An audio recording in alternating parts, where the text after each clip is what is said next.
dikalikan akumulasi depresiasinya berapa tadi? Ya? Ya, berapa hasilnya? Ya? Nah, itu. Sudah ya?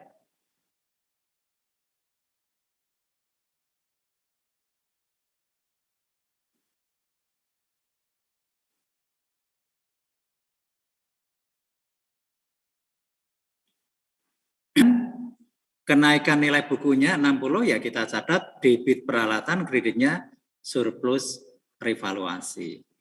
Nah, kalau ini digabung ya, maka akan nampak seperti ini. Debit peralatan 75.000, kredit ini ini bukan 150 ya.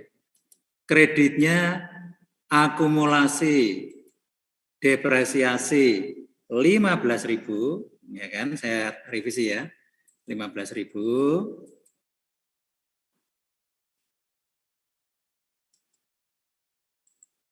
Oke.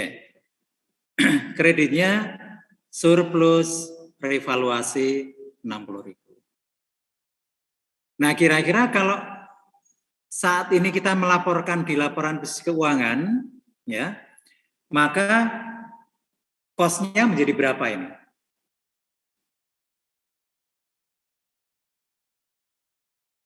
Jadi kalau kita melaporkan di laporan bisnis keuangan, ini ya, peralatan tadinya kan sebelum revaluasi, ya, peralatan 500.000 kan, kemudian akumulasi depresiasi 100.000 kan, nah, sekian di sini berapa? 500.000. Nah, kemudian setelah ada revaluasi, maka di sini peralatan berapa? 560 atau 505? Kalau tidak 560 ya 505. Yang mana ya? 505 ya. Kemudian akumulasi depresiasi berapa? 115. Nolnya keberatan. Nah, kemudian nilai bukunya berapa? Ya. Jadi sekali lagi yang naik itu adalah nilai buku. Jadi baik saudara menggunakan metode eliminasi maupun menggunakan metode proporsional, ya, maka tetap nilai aset kita saat itu sebesar 460.000, gitu ya.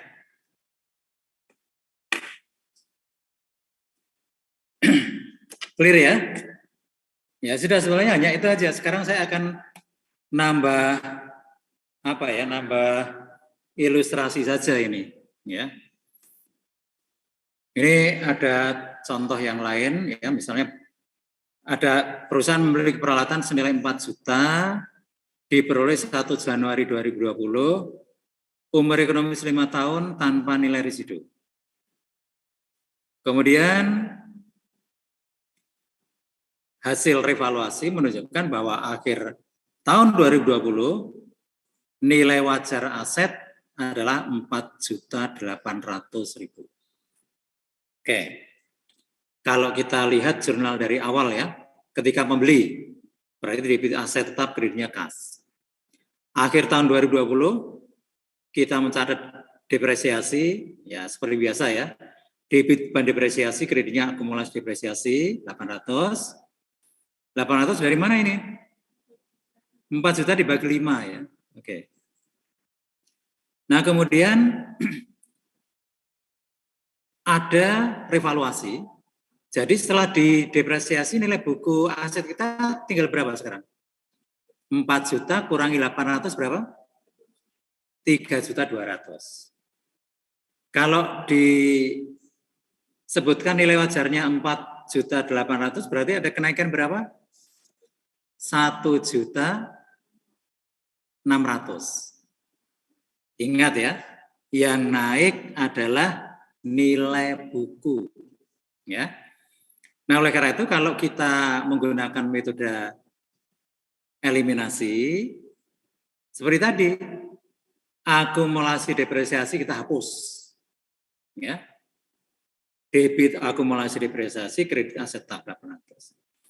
Nah, kemudian kenaikan asetnya 1.600.000 kita catat dengan mendebit aset tetap kredit surplus revaluasi. Nah, surplus revaluasi ini masuk dalam kategori OC. Dulu kan pernah ada contoh ya di laporan laba rugi dan juga di laporan perubahan ekuitas gitu ya. Masuk kategori OC.